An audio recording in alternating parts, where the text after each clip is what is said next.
Well, good morning, everyone. Before I get into the final Bible study this morning, wanted to let you know that I have to leave right after this session, be on the Green Lake Shuttle. Our church's annual church camp starts Saturday morning. They didn't originally have that on the calendar when I committed to Green Lake, and so I got dirty looks from my staff when I told them I was going to be here. So I'm flying back in tonight, but it's been great to be with you, and really looking forward to seeing what God is going to do from our times together. I've been getting some requests for some links to some of the things that I've been involved in. So put the slide up there.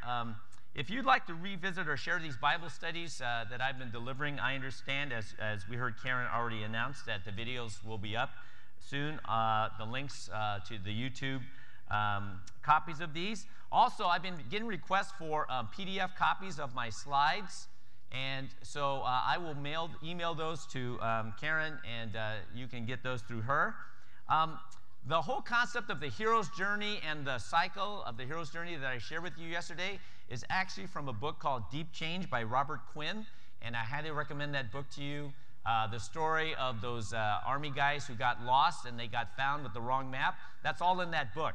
So I'd really recommend that book to you. If you've noticed, I've been taking photos except for today, and if you'd like to see some of those pictures and compare them to the ones you took, you can go on my Flickr page and you can right-click and download high-reses of any of those. Ann Clemmer says this is why she didn't have to bring her camera. And finally, I've been getting some requests for people who want to follow some of my messages online through our church website, and so the information is there. You can either podcast it and listen on your iPod, or you can actually listen right on the website, and it's timed with the slides that we use for the messages. So it's like you're almost there in our sanctuary. So anyway, I thought I'd pass that on to you. So let me just kind of bring us to where we are today. We started off by talking about how many times we hear the call of God to care about his mission to bless the nations, but we don't pick up. Remember that? It's just like those telemarketers calling all the time. We just let it ring and ring and ring. We know someone's on the other side, but we don't pick up. And we talked about the reasons why we don't pick up. Yesterday we talked about what a costly choice it is. And I don't know how many of you were already starting to practice the discipline of choosing to be uncomfortable. Someone after last night's session was just talking to them outside the internet cafe, and I was doing this, and he goes, "Is that comfortable?" I'm like, oh! I hate it when people listen to what I say.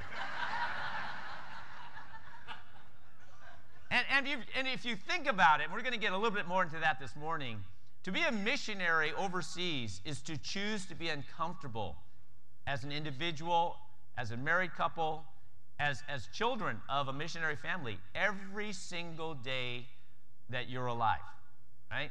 And so for them to feel that those of us back in our churches are not making the same choices, to choose to be uncomfortable, that's where the disconnect begins, okay? So today we're actually going to talk about how do we obey God's call to global missions? How do we actually pick up that phone, hear what God's saying, and answer his call, even if we're not necessarily hearing that God is calling us to actually be a formal missionary? And so let me start off by saying we can start small. Okay? You don't have to start big. You can start very small. And from little things, big things can eventually grow. So if you're still not sure how or where God is calling you to bless the nations, here's some suggestions just to get your mind in the right gear. Number one, you can educate yourself. There's some great books out there on the book table, some by Judson Press, other books. Lauren Bethel last night held up that book about In Your Own Backyard, about just the human trafficking that's happening in every city probably that we represent, and we're just oblivious to these kind of things. There's so much that we can learn from books, from online, from going and talking to other people, but find out just what are the needs in the world and let that education begin to transform your head and your heart. You can also befriend someone from another country. I live in Los Angeles. The world has come to where we live. And one of the things that we've discovered in our region, if someone is just starting to feel a stirring of maybe God's calling me to some other part of the world, we say, well, why don't you visit some other part of Los Angeles first? Right? You can try out the food. You can move into the neighborhood. You can do all these things, and it doesn't cost a cent. Right? And if you don't have the world's diversity where you live, come visit us in Los Angeles, and we'll let you experience that. I mean, it's not just an LA thing. There are pockets of diaspora everywhere we look. And so it's just our habits, right? We're comfortable just kind of staying within our own corridors. Make friends with someone from another country. Really get to know them. Invite them into your living space and go into theirs and really begin to find out what matters to them and how you might be able to make a connection. Immerse yourself locally in a different culture. I just talked about that. And go on a short-term missions project. I know right now it's kind of popular to kind of dismiss short-term missions. I mean, millions of dollars to spend on short-term missions. Some people say, well, it's kind of like a little vacation for church people to go visit missionaries. Let me say this. When I've done some short-term missions, don't be a guest when you go. Okay? Show up and say, just point me in the direction of what you need most, and I'll roll up my sleeves and I'll do it. Don't bend over backwards for me being here. I think you will help our missionaries a lot if you show up and you actually add to their ability during the time that you're there, instead of you actually take them away from what they need to do. Okay, so missionaries say amen to that? Right, all right. So God has changed people in our church because they have gone to DR Congo, right? They've flown that MAF plane. They've landed on that jungle airstrip, and they've actually done stuff with our missionaries, and they've come back, and they've been part of God infecting the rest of the congregation when we talk about what's going on in missions. Our main text is from Matthew 17 this morning. Again, these are very familiar texts, and this really is about faith and how God, through Jesus Christ, was saying, yes, you can even start small with your faith. Verse 14. When they came to the crowd, a man approached Jesus and knelt before him. Lord, have mercy on my son, he says. He has seizures and is suffering greatly. He often falls into the fire or into the water. I brought him to your disciples, but they could not heal him. You unbelieving and perverse generation. Not the kindest words to a father of an ill son. Jesus replied, but Jesus is addressing a bigger issue and a bigger crowd. How long shall I stay with you? How long shall I put up with you? Bring the boy here to me. Jesus rebuked the demon, and it came out of the boy, and he was healed at that moment. Then the disciples came to Jesus in private and asked, why couldn't we do that? Why couldn't we drive it out? And he replied, because you have so little faith.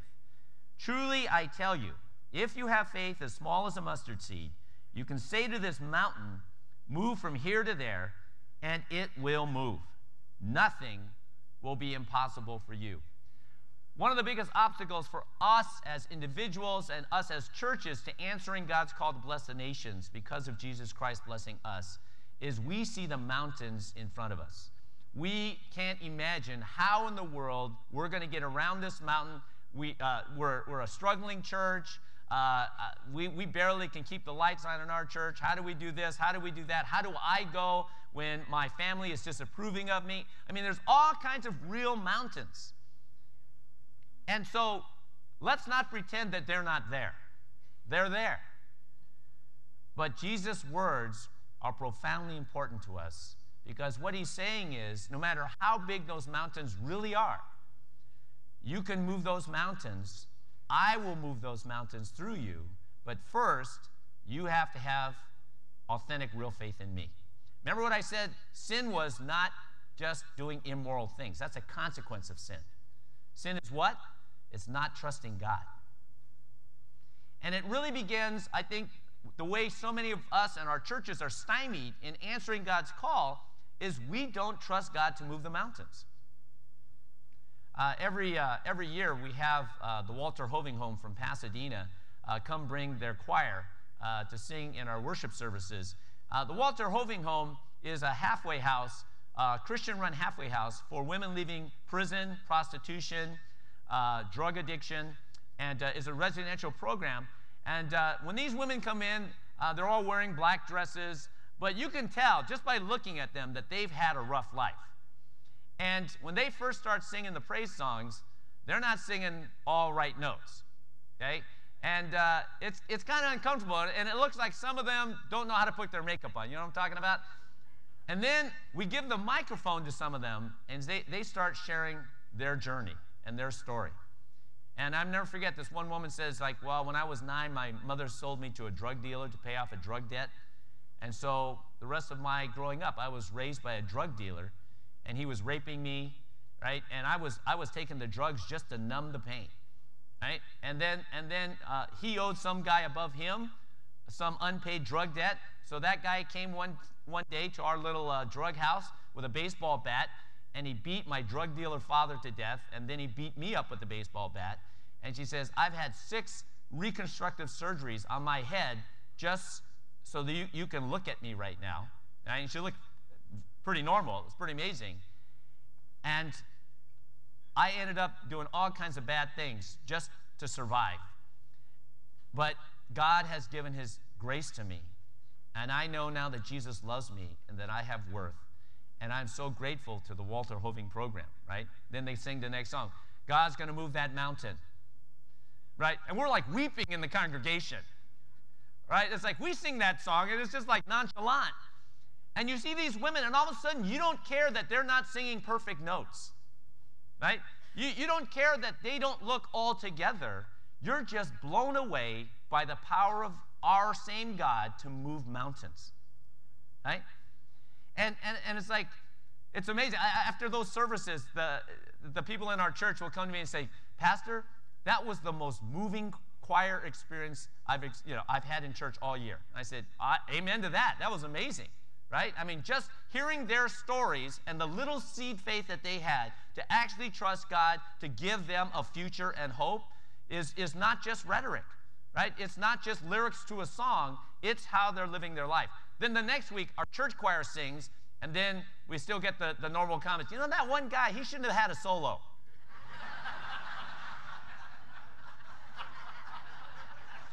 And, you know, I'm not so sure that the altos were all in tune, right? And I'm like, oh, my goodness. We just so quickly shift, right, to the mundane and the trivial when we need to be really connecting to what some desperate people really have to connect to all the time. And that is that God, through little faith, can actually move mountains. One of the problems that a lot of us have is that the faith that we have is somebody else's faith. Okay? Now, that's not a bad thing. I mean, when you start off, especially how many of you grew up in a Christian home? Okay? So, if you and I grew up in Christian homes, the first faith that we got was imitative faith. Okay? That's not bad. And even if you came to faith as an adult, you don't understand why people put their hands together. Oops. People put their hands together and bow their heads in prayer. You just do it, right? You don't understand why they go to church at 11 o'clock. You just do it, right? I mean, there's all these kind of things. Oh, the plate's coming. You just do it. And that's the beginning stage of faith. It's imitating faith. It's imitative faith, okay? Then at some point, you start to adopt more detail to your faith. And so you think, well, this is my favorite Christian author. Now I can go online. I can listen to all my favorite sermons online. And you begin to take on their theology. You begin to take on their phraseology. And after a while, you forget that it came from them and you've just memorized all their stuff. And pretty soon, you sound like them and you think you're them. But they went on a journey, most of them, to actually come to those conclusions in their own experience with God moving mountains. And so imitative faith and adoptive faith, while they're real and they're necessary steps in the march towards real faith, they're not enough most times to move mountains. And then you get to this, a lot of times this happens in young adulthood, what I call searching faith, where the imitative faith of your parents and your church and the adoptive faith of your pastor and your favorite authors You're confronted now with some huge questions and some big issues, and those two kinds of faith aren't moving the mountain for you. And you go into that dark night of the soul where you begin to kind of have doubts and you begin to wrestle with these things. And what we try to do at our church is we encourage people that that's a growth phase, that you need now to go through this. It's labor and delivery, basically, because if you get through it, on the other side is owned faith, O-W-N-E-D. That little tiny bit of owned faith that you had to go to the gates of hell and back sometimes to find, when you have it, it's yours. It's your own experience with the living God. And many times it's so subjective. You can't describe it. You can't prove it to anybody else. But you can say, you know what? I just know that God is real, right? And I can persevere now because I didn't read about it, right? Someone didn't have me memorize it. I went through something, and now I have my own little experience. And it's tiny, but let me tell you something. That little mustard seed can make you believe that God can move the mountains. Same, amen? Right? So that's part of our problem. Now, I just want to focus in here on the first part of the hero's journey, because yesterday I was talking about one of the biggest costs is to be uncomfortable all the time. And for some reason, a lot of us have this goofy idea in our head that if you're not called by God to be a missionary overseas, that you and I can therefore be comfortable and a disciple of Jesus Christ. And that's just simply never been an option. Okay? It's never been an option. And so if we look at discipleship as this hero's journey, if you look at this whole uncertainty phase, the whole idea of experimenting after you have this desire that hatches into a vision, the whole idea of experimentation is this whole time of being uncomfortable. I don't have a map. I don't have a magic formula. I don't have a magic wine. I don't have experience. I don't have the skill set. I don't have a clue as to how in the world this is going to happen. Now, for all of you I am missionaries in the room, as much as I'm sure you had to kind of spell out before you got approved and you got to go, there was a little fudge factor in there, right? I mean, it's like, I don't exactly know how things are really going to happen, right? But I got to make it sound and look like I know. And so I got to, prove this to some committee, but ultimately, I don't know really how I'm going to respond and my family's going to respond when we get there. I don't know how the locals are going to receive us. I mean, I don't know if some of the things that we expect and assume are going to be true are even going to be true. But it's enough to get us going and on the plane and going in that direction, right? And that's choosing to be uncomfortable, but still driven by a vision. 31 years ago, I was like, early 20s. I showed up in Los Angeles to go to Fuller Seminary, and I went to a conference that I was all excited about. It was the first ever conference. It was at the U.S. Center for World Mission, and it was for American-born Chinese, ABCs, who were coming together and trying to imagine the future for Chinese ministry in America. And so I'm sitting there, and this is my call. I don't see any examples of this, and so I'm eager. I got my pad, right? The opening speaker gave this stirring message about the need for new wineskins.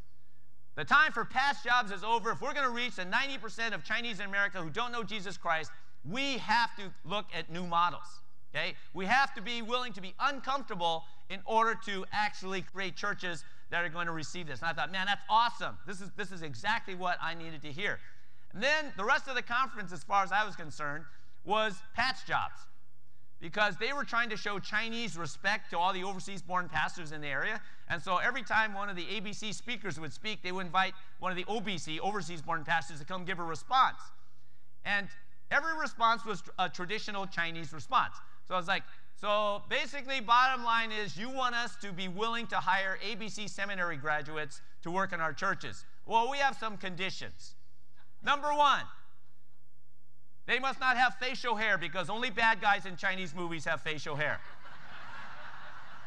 Sorry, Reed. Bad guy. Number two, if they are not fluent in Chinese, they must learn to be fluent in the dialect of Chinese that we speak. Number three, they must not push American culture over Chinese culture. Number four, if they are bachelors, if they are single, They must move to Hong Kong for a while and pray to God to meet a bilingual, if not trilingual wife. I mean, it was like on and on and on, right? And I'm like, are you kidding me? So at the end of the conference, I wrote a 3-page evaluation, even though they only gave me 1 page. And nobody responded to me. So that's okay. So I don't care. So the opening speaker was pastoring a church in Hawaii at the time, and my future in-laws live in Hawaii. So on the trip to meet them, brash me, I made an appointment, 23 years old, to go meet this opening speaker.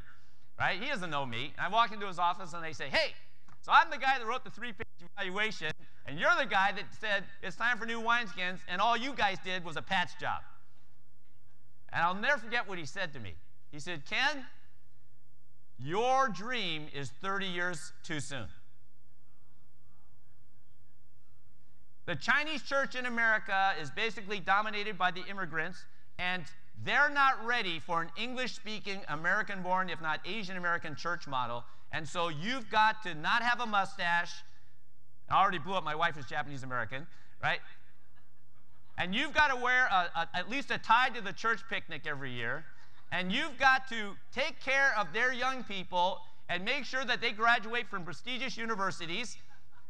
And then maybe 30 years later, when you have some white hair or no hair, when you've played by their rules, maybe then you'll get to try some of your experiments. And I remember looking at him in his office, and again, I'm so stupid, right? I said, who says that you're right and I'm wrong? Right? I said, God called me to be a pastor of that kind of church. Yes, it doesn't exist, but why did he call me? Why do I have my story? Why do I not speak Chinese? Right? It's like there's something out there for me that God has called me to, and the problem here is not that I'm 30 years too soon. The problem here is that you lack imagination to actually see what I see. You see what I'm talking about? And so he says, no. Now, looking back, I understand. He was jousting with the powers that be. At that time, I could care less. So he says, no, you don't understand. That's the way the system works. You've got to cool your jets for the next 30 years. Okay? And this is what I said to him. I said, you know what? I just decided right now that I'm going to start my own game. You said there's only one game, and you just told me the rules. In my game that just got invented, you get to play at age 23. Okay? I don't have to wait for your blessing, especially if you can't even imagine what I'm talking about. How can you bless it? Right? So I said, so I'm going to go do this anyway. And he said to me, they'll never condone that. I said, in my game, I don't need them to condone it. Okay? And if I'm wrong, I will crash and burn on my own. Okay? But if I wait for 30 years, I don't even know if I remember what the dream was. Last year was year 30. I ran into him at year 29 in a little dim sum restaurant in Arcadia. Right? And he's in poor health and stuff, and I don't have a lot of contact with him. So I went to go talk to him, and I said, hey, Dr. So-and-so, nice to see you. He goes, Ken, I've been watching you for the last 29 years, right? And I said, oh, that's interesting. He says, you know, now he didn't quite say, I'm glad you didn't listen to me. That would have been kind of cool. But he said, in so many words, that's what he was saying. He said, I've seen that you have just gone ahead and gone after it. Okay? And I'm proud of you. Now, I didn't need that. I don't live for that. But I'm telling you something, 2 things. Number one, if I would have listened to him, and he's a wise and experienced, he was wise and experienced 30 years ago. If I would have listened to him, I would have never learned all the things God taught me all along those 29, 30 years. Okay? Because I'm just waiting in the wings. And number 2, and this is the bigger lesson to me today, I'm now the age today that he was when he told me I was 30 years too soon. And I've got seminary students, okay? I've got seminary students and interns with crazy ideas. And I don't want to be that guy, right? And I want to prove that just because we chronologically get older, our brain does not atrophy, right? that just because we chronologically age and you know, we've gone through some hard times, that we lose the ability to imagine God doing things that we never thought of before. Right? And so I'm trying to represent now to this younger generation that's coming up. It's like, look, I haven't given up. I'm still crazy. I'm still going after it. It's not done yet, okay? And so if I can help you go after your dream, even if it's nothing that I would ever do or touch, I would never go to your church, okay? It's like I will find a way to actually resource you, because if you've got enough mustard seed faith, I want to be part of moving that mountain. Amen. Okay?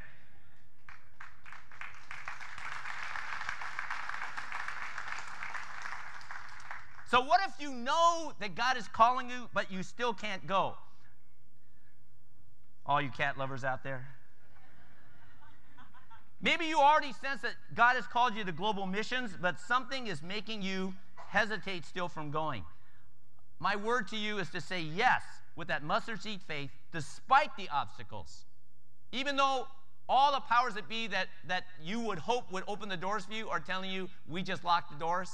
It's like, go anyway, okay? And trust that the same God who called you is going to open those doors, is going to move those mountains. Let me tell you a quick story, a true story. Bob was only 8 years old when he sensed that God was calling him to bless the nations. 8 years old. I know some of you heard that call kind of young too. He promised God as an 8-year-old that one day he would, in fact, heed the call. It wasn't until 29 years later that he was finally headed to Kyrgyzstan. Okay? I tell my congregation occasionally, I say, you know what? I do believe that God reveals what his will is and where he's going and what he wants to do in the world. I do believe he reveals that to me, and he reveals that to all of us. I don't believe he tells me his timing. Okay? I don't claim to know God's timing. Well, what happened in those 29 years? Well, he went to school, he went to medical school, he had to finish his residency. He took 7 more years to pay off all of his school loans. In the meantime, he got married, they had 3 children, and the question was, how do I keep my promise that I made to God when I was 8 years old? All this water has passed under the bridge. And he remembered the words of Corrie ten Boom, the center of God's will is our only safety. Now I've got a wife, right? I've got children. I've got all these more dependents to be concerned about. And Corrie ten Boom's words to him really spoke profoundly to him. He says, you know what? I can't make them safe. I can't save their lives. Only God is the one who can preserve us. Well, today he is a medical missionary in Thailand. And this is what Bob writes. God showed me that he cares for our family's well-being infinitely more than my wife or I ever could. I've learned lessons on lordship, faith, and blessing that I never would have learned without putting aside my fears and passing over the threshold of obedience. You stay in the Shire, you sit on the couch, you stay comfortable, and you and I will not be forced to depend on God. You will not be motivated to go through imitative faith and adoptive faith and even to enter into that dark night of the searching faith so that you could get to the mustard seed faith that can actually move mountains, to actually be crazy enough to believe that God can use ordinary people like you and me to actually change the world, even if some of us are called not to leave this country and not to leave our churches, but to work together. God does not take your challenges lightly, but God does want you to trust that he is greater than any obstacle that stands in the way of your embracing his call for you. Tom Lynn is the current Urbana missions director. He was an undergraduate at Harvard when I was on the board of InterVarsity. I remember speaking to him as an undergrad, and he was really wrestling with the fact that his parents are Taiwanese. They sent him to Harvard. He's very smart, but he was feeling that God was calling him to go on staff at the InterVarsity. They were very against that, and then they felt called to go to Mongolia and to start a student movement in Mongolia. And his mother, both his mom and dad were Christians, and he says, on the day that I told my mom that my wife and I were going to move out into the steppes of Mongolia and to start from scratch, she said that she would commit suicide.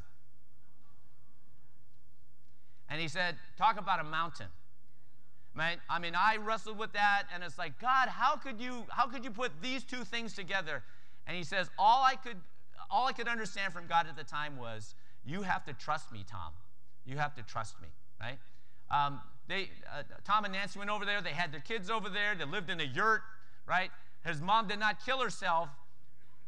He came back from the mission field when they found out that she was dying of cancer. And on her deathbed, she asked Tom for forgiveness.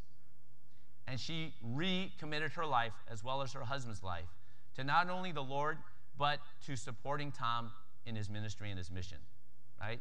And Tom now is the director of Urbana, which is this huge 20,000 student movement, which is really amazing. And Tom's living this out. Mark 10 again, verse 28, 29. Has anyone left home or family for me and the good news? They will receive 100 times as much in the world. They will have homes and families and fields, but they also will be treated badly by others. In the world to come, they will live forever. God's saying when we answer the call, it's not like we're not going to have things that matter to us and are meaningful, but he's also not mincing words. He's not saying it's going to be easy. But if it was easy, we wouldn't have to have that mustard seed of faith. If it was mountain free, we wouldn't really need to call upon the living God to move the mountains. In heeding God's call, it will deepen your experience of Jesus and his message. If you really want to grow as a Christian, as a follower of Jesus Christ, you have to be more missional. I want to end with these two quick stories. There are unexpected blessings out there for those of us who make this choice to answer God's call. At Urbana 1990, I think you heard my introductory time, I was really messed up for middle-class suburban church life and pastoring. I came back from Urbana. I couldn't even listen to my own sermons anymore because I felt like they were children's messages for adults. And no matter what the text was, it was, obey your father, share your toys, and stop hitting. And there was nothing about justice. There was nothing about human trafficking. There was nothing about racial reconciliation. There was nothing about going out and blessing the nations. And I said, God, how do I leave this missions conference? And I'm called to pastor a local church. How do I live out your call? And God said, just trust me. And I went back, and the long story, very short, is I got involved in a secular drug rehab, teaching a Bible study to recovering drug addicts for 20 years. And that changed not only my life, but it changed my understanding of the gospel. And it helped me to see that without people at this desperate place in their life, that I would never really know what the good news was, and that I needed to know that desperation. I've hinted the last 2 days that in Japan now, there's a miracle happening where non-Christians are building a church, right? Well, here's what happened. Right after the tsunami in Minami Sanriku, this town was just flattened by the tsunami. A local Japanese Baptist pastor who was 3 hours away with a church of 20 people started driving several times a week to just start taking care of people. And this is an area where in the Edo period, 400 years ago, 40% of the Japanese Christians were martyred. So it's kind of like a dead zone for Christianity. So when he started being asked, like, what are you? Why are you here? Are you a social organizer? No, I'm a pastor. What's pastor? What's that? Well, I have a church. Church, what's that? And as he kind of kept describing it, they said, you know what? We want you to be our pastor. Whatever that is, we can't drive 3 hours to your church, so make your church here. He says, I don't have the resources to do that. They said, don't worry, we'll build the church for you. Okay? And the man in the white jacket you see there is the father of one of the young mothers that this pastor of 20 people, he had helped his daughter. So she went to her father, and he's a businessman, and he owns land in Minami Sanriku, and she says, Dad, if you want to know how our lives have been put back together, there's this man, he's called a pastor, and he's been driving 3 hours one way to help us out. We need land to build a church for him. And so what you're seeing is our team, he never met this pastor, but he saw the impact on his daughter's life. He donated this hilltop and all the lumber you see stacked up back there to build this church. This is going to be one of the first church plants in history where the people you try to reach build your church for you, and on the day you open for worship, they're already sitting in the room.